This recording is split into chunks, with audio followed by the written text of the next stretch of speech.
Hello everyone and welcome to the channel. I'm Emmanuel, I'm an Airbus A330 pilot, and welcome to our taxi tutorial in the iniBuilds Airbus A330 in Microsoft Flight Simulator 2024.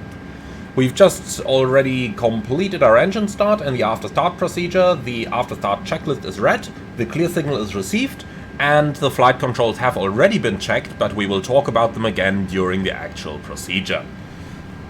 So with that, we are good to go. We check that we are clear on the left side and that we are clear on the right side, and once the taxi clearance is received, the nose light switch goes in a taxi, the runway turn-off light switch goes on, and then the park and brake can be released. The A330 has a very high idle thrust. For this reason, normally, even up to the maximum takeoff weight, you will not need to add any thrust for your taxi. As you can see, we already start rolling over here in idle as well, without the need for any thrust application.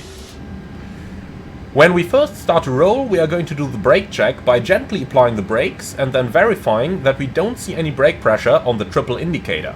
So let's do the brake check. Pressure 0. The reason we do not want to see any brake pressure on the indicator is that the brake system should have transferred from the alternate system to the main brake system, and the pressure you see on the triple indicator is from the alternate system. So, for this reason, no brake pressure indication down there. So, the aircraft is rather long, and that means we need to overshoot during the taxi. We need to use the oversteering technique. That means you are going to steer the flight deck over the taxi line, and you overshoot it, in order to keep the main gears exactly centered with the center line in between the main gears. Let's go ahead and do that again, as we are going to make that right-hand turn onto November over here. So as you can see, I'm taking the flight deck over the center line, and now I'm turning it gently onto the center line. In general, we have the following speed restrictions during taxi. 10 knots for turns of 30 degrees or more, 15 knots on aprons, 30 knots on long straight taxi lines like the one we have over here, and up to 50 knots when backtracking a runway. In general, you should be very careful when attempting to turn the aircraft, as we are sitting rather high, at least 5 meters above the ground, and therefore it may be difficult to judge the actual ground speed during your taxi. Therefore, it is recommended to have a good look at the ground speed readout on the nav display. However, you should note that especially after landing, after long flights, when the IRSs have been running for a long time, the ground speed readout can be rather incorrect. I've seen readouts that were incorrect up to 6 or 7 knots. In one case, standing at the runway threshold, I've actually had a ground speed readout of 7 knots. Also note that the readout can differ between the left and the right hand side, so one side may show something, the other may show something completely different.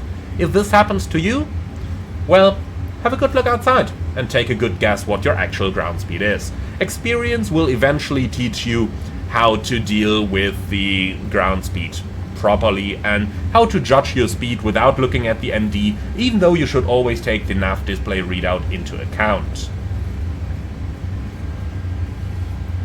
Since the aircraft is accelerating so much in idle thrust, we are eventually going to reach our speed limit of 30 knots. When that happens, we need to slow the aircraft back down again so that we don't have to apply the brakes continuously.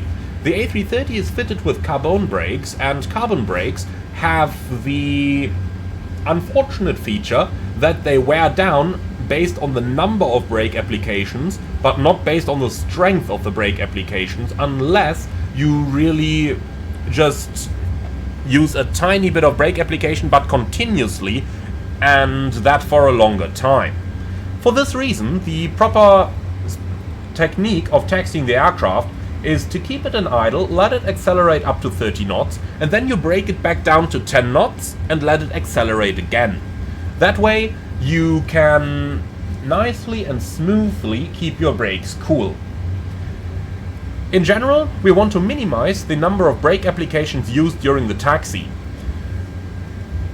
One of my line trainers during my line training said every brake application costs the company approximately $40. So do keep the number of applications to a minimum in order to reduce the wear of your brakes. However, we should also take the external conditions into account. Frankfurt is a very good example, since we have a long straight line, but then over here we gotta make a left-hand turn and then a right-hand turn again to continue the taxi. For this reason, I will time my brakes, I will time my brake application so that we can enter the turn over here at a speed of 10 knots. In general, it is worth pointing out that the version of the aircraft I'm using to record this accelerates a little bit worse than the real one. The real one accelerates even more. So we've reached 30 knots, I'm braking it back down, and I'm timing it so that we reach 10 knots by the time we start the turn over here.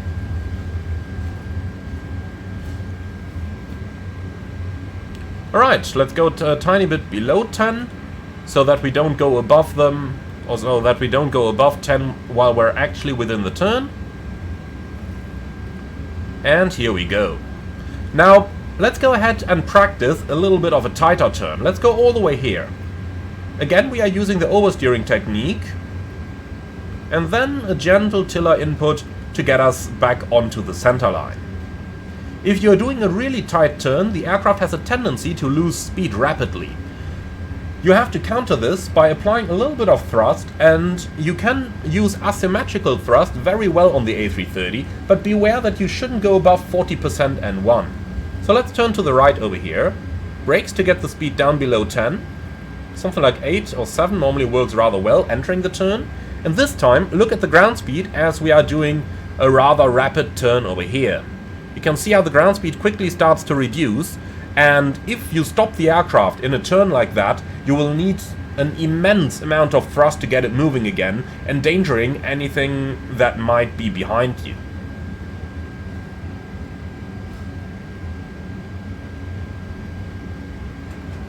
So as you can see, a little bit of oversteering technique needs to be used in order to taxi the aircraft properly. Now, especially if you're a beginner, I would recommend you to change to the outside view every now and then to verify that you're indeed on the center line with your nose wheel. That's the most important thing, since the wingspan of the aircraft is so wide that on many airports, if you are taxiing just a couple meters off the center line, you could already potentially clip your wings into any structure on the ground. So always have a good look outside, especially when you're passing a holding point like over here. If aircraft haven't taxied forward all the way, there is a good chance that you might clip your wing into the tail of an aircraft standing on a taxiway adjacent to you.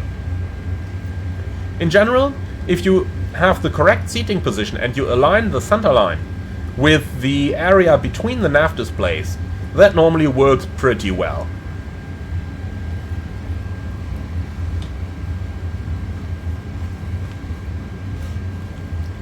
So let's go ahead and do another right-hand turn. We'll brake it back down towards 10 knots.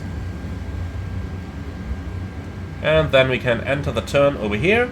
As always, use a little bit of oversteering technique and beware of your ground speed during the turn so that you do not accidentally bring the aircraft to a stop. In general, I would recommend not to go below 5 knots of ground speed throughout the turn. Otherwise, a little bit of thrust might have to be applied to keep the aircraft rolling.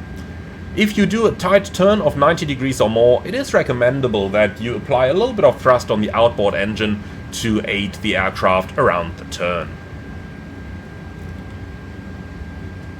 So let's do the same to the left-hand side.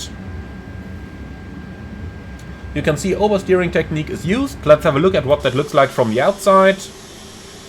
Here we go, the center line is exactly in the middle, but you can see how far I'm oversteering with the cockpit in order to keep the airplane on that center line. And this is what it looks like from the inside.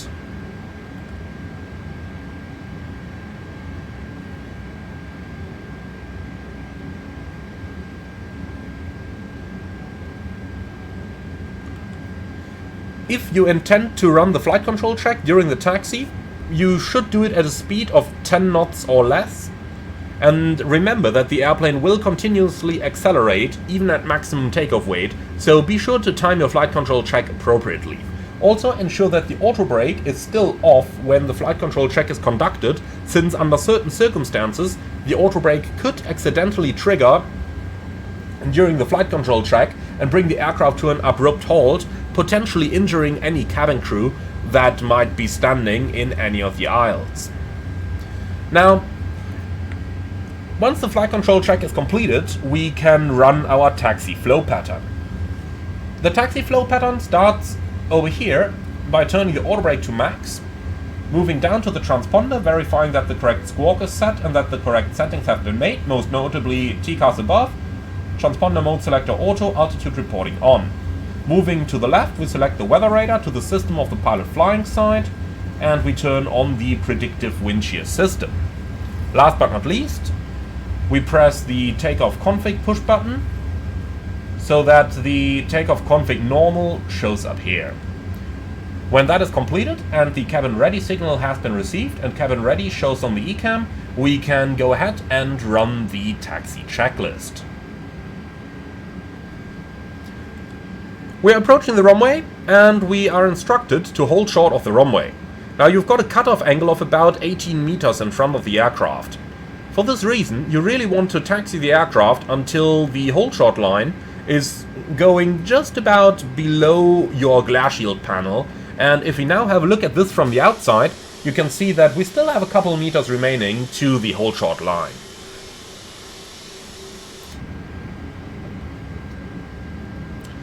So we are holding short of our departure runway and the lineup clearance has been received. Let's go ahead and run the line-up flow pattern. And this is going to be transponder into TARA, cabin crew, prepare for departure. And then you move up to the overhead panel and turn the packs off if a packs off takeoff has been calculated.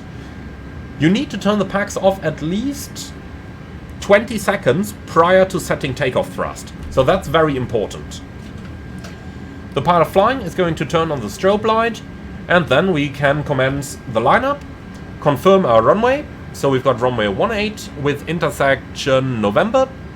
We verify that the approach area is clear, and then we can run the line-up checklist.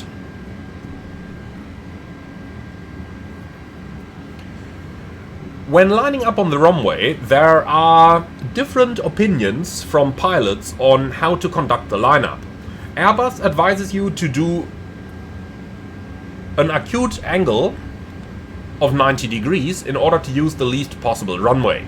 So the Airbus procedure is to take the aircraft across the center line and then do the acute lineup to use as little runway as possible. However, doing a very steep turn like we are doing right now has the potential of making your main wheels rub across the tarmac, which might not be that good for the wheels. Airbus explicitly says that doesn't matter. However, some pilots prefer to do their takeoff performance calculation with a little bit less takeoff run available in order to be able to do a smoother lineup and bring it across the turn in a little bit more gentle manner. In any case, once our lineup is completed, we can wait for the takeoff clearance, ensure that the packs have been off for at least 20 seconds, and with that we are now all set to go. I would like to thank you very much for watching today. Hope that you have learned something. As always, be sure to like, comment and subscribe, and if you really love what I'm doing on this channel, I would appreciate a small donation through the Buy Me Coffee link in the video description below. Thank you for watching, and I'm looking forward to see you all again for our takeoff.